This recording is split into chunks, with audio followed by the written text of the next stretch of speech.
صبح عمران خان صاحب کے ہمراہ ہم مختلف کورٹس کے اندر اسلام آباد میں پیش ہو رہے ہیں۔ 3 مقدمات اینٹی ٹیررزم کورٹ کے اندر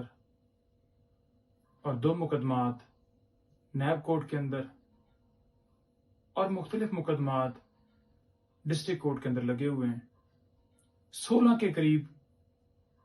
ٹوٹل کیسز اسلام آباد میں کل خان صاحب کے لگے ہوئے ہیں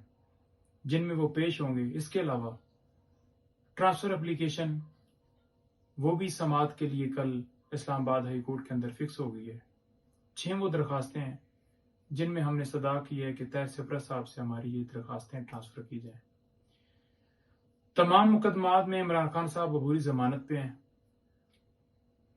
ان تمام کیسز کے اندر رول کیا ہے؟ القادر ٹرسٹ اور توشہ خانہ وہ تو آپ سب لوگوں کو پتہ ہے کہ کیا کیس ہے، لیکن اس کے علاوہ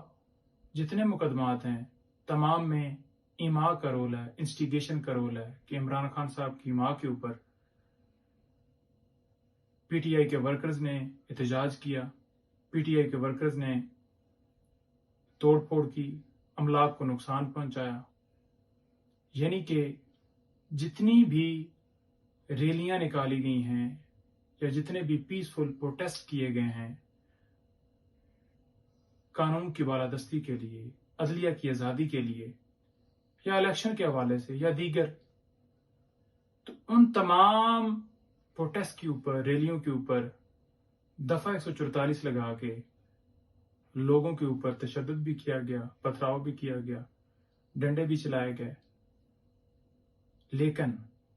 ساتھ ساتھ عمران خان صاحب کو ان تمام ایف آئی آرز میں نامزد کیا گیا کہ عمران خان صاحب نے ان کو کہا ہے اور انہوں نے جا کے توڑ پھوڑ کی ہے، املاک کو نقصان پہنچایا ہے۔ اس کے علاوہ نیب نے 17 تاریخ کو عمران خان صاحب کو بلایا تھا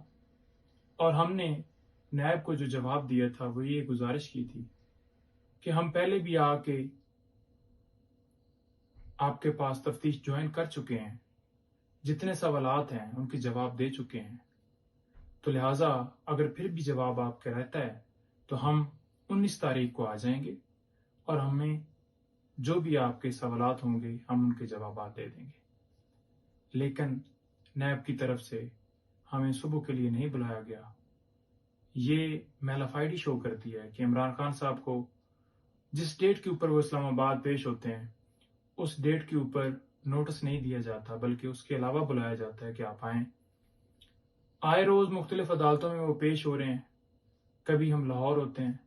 کبھی ہم اسلام آباد